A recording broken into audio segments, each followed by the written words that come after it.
লালমনিরহাটে জাগো বাহে তিস্তা বাঁচাও আন্দোলনের তিস্তায় মেগা প্রকল্প বাস্তবায়নে আগামী 2 দিনের সমাবেশকে কেন্দ্র করে ব্যাপক প্রস্তুতি চলছে।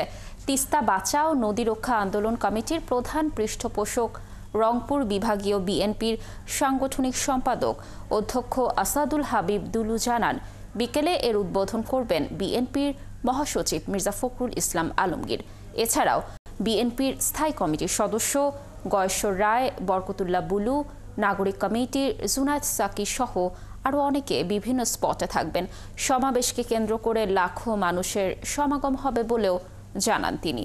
2 দিন ব্যাপী এই অবস্থান কর্মসূচিকে কেন্দ্র করে তিস্তা পাড়ে টাঙানো হয়েছে প্যান্ডেল ও তাঁবু, যেখানে রাত্রি যাপন করে তিস্তাবাসীরা মেগা প্রকল্প বাস্তবায়নের দাবি জানাবেন সরকারের কাছে।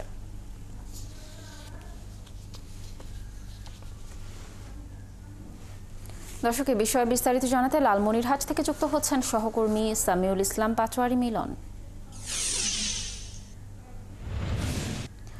সামিউল, সমাবেশে লোকজন কি আসতে শুরু করেছে?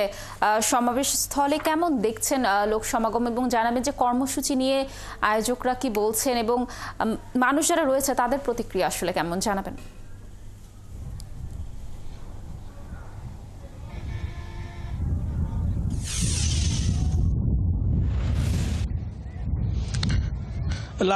লালমনিরহাটবাসী এবং ছাড়াও যে তিস্তা চরাঞ্চলবাসীর একটি দাবি যে তিস্তা মেগা প্রকল্প বাস্তবায়িত, এর জন্য ব্যাপক আয়োজন চলছে এই লালমনিরহাটের তিস্তা পাড়ের 10টি স্পটে। আমি এখন মূল মঞ্চে অবস্থান করছি, যে লালমনিরহাট জেলার এই মঞ্চে বিকাল 4টায় যে আপনি জানিয়েছিলেন যে বিএনপির মহাসচিব মির্জা ফখরুল ইসলাম আলমগীর তিনি উদ্বোধন করবেন। এই উদ্বোধনকে কেন্দ্র করে লালমনিরহাট যেখানে মূল মঞ্চ সেখানে টাঙানো হয়েছে বেশ কিছু তাঁবু টাঙানো হয়েছে। এছাড়াও আমরা দেখেছি যে সমস্ত লোকজন আসবে তাদের জন্য মেডিকেল ক্যাম্প বসানো হয়েছে, নামাজের ব্যবস্থা গ্রহণ করা হয়েছে এবং বেশ কিছু লোকের এখানে খাওয়ার একটা আয়োজন করা হয়েছে। যেহেতু তারা রাত্রি যাপন করবে, সেই দিকে লক্ষ্য করে যে ব্যাপক আয়োজন চলতে তিস্তা পারে। আপনি তিস্তা সড়ক সেতু দেখতে পাচ্ছেন যে লোকজন সেইখান থেকেও যদি নিচে জায়গা কোনো প্রকারের সংকুলন হয়, সেই ক্ষেত্রে উপর থেকে তারা উপভোগ করবে এই অনুষ্ঠান।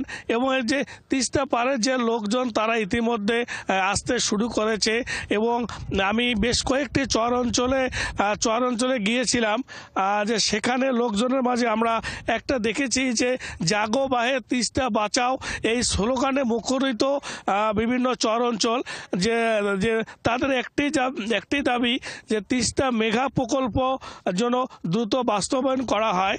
আর মেগা প্রকল্প বাস্তবায়নের মধ্য দিয়ে তিস্তা পাড়ে যেমন অর্থনৈতিক অঞ্চল গড়ে উঠবে এবং সেখানে যে সমস্ত লোকজন বসতবাড়ি হারিয়ে যে নিঃস্ব হয়েছে, সেই সমস্ত লোকজন প্রায় অনেকে ফিরে পাবে তাদের যে বসতবাড়ি।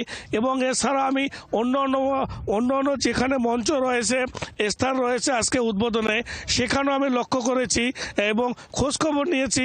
তারাও জানিয়েছে যে সেখানেও তিস্তা পাড়ের লোকজনের মধ্যে ব্যাপক একটা সাড়া পড়েছে যে জাগো বাহে তিস্তা বাঁচাও এই মেগা প্রকল্প যে আজকের যে ডাক, তারা সারা রাত ব্যাপী তারা এখানে অবস্থান করবে। তার জন্য যে রাত্রি যাপনের যে সমস্ত প্যান্ডেল আপনি দেখতে পাচ্ছেন, এই সমস্ত প্যান্ডেল হচ্ছে রাত্রি যাপনের জন্য এবং তাদেরকে বিভিন্ন প্রকারের তিস্তা পাড়ের গান সহকারে যে আরও যে বিভিন্ন শিল্পীদের সাংস্কৃতিক অনুষ্ঠানও রয়েছে এখানে। এছাড়াও নাটিকা রয়েছে তিস্তা পাড়ের যে দুঃখী মানুষের যে কষ্টের জন্য। এছাড়াও মশাল প্রজ্বলন হবে সন্ধ্যার পরে মূল মঞ্চে এবং অন্যান্য মঞ্চ আমরা দেখেছি যে তিস্তা পাড়ে নারী পুরুষ বৃদ্ধ সহকারে সকলের মাঝে যে একটা ব্যাপক সাড়া পড়েছে যে তিস্তা এই যে আজকে এবং কালকে 2 দিনের সমাবেশকে কেন্দ্র করে এবং এছাড়াও রাজারহাট, সুন্দরগঞ্জ, মহিপুর এবং আমার অপরদিকে রংপুরের কাউনিয়াও তারাও ওখানে একটা মঞ্চ তৈরি করেছে। সেখানেও বিএনপির নেতৃবৃন্দরা তারা সেখানে যাবে। বিএনপি বিভিন্ন যারা নেতৃবৃন্দ তারা ইতিমধ্যে রংপুরের বিভিন্ন স্থানে অবস্থান করছে। তবে লালমনিরহাট জেলায় তিস্তা পাড়ের এই মেগা প্রকল্পের জন্য ব্যাপক সাড়া পড়েছে। আমরাও আশা করছি একটি সফল সমাবেশ হোক এবং তিস্তা পাড়ের মানুষের যে আশা রয়েছে সেটিও পূরণ হোক। আপনি থাকুন সেখানে এবং তথ্য সংগ্রহ করতে থাকুন। আমরা অবশ্যই আপনার সাথে যুক্ত হয়ে আরও তথ্য দর্শকদের জানানোর চেষ্টা করব।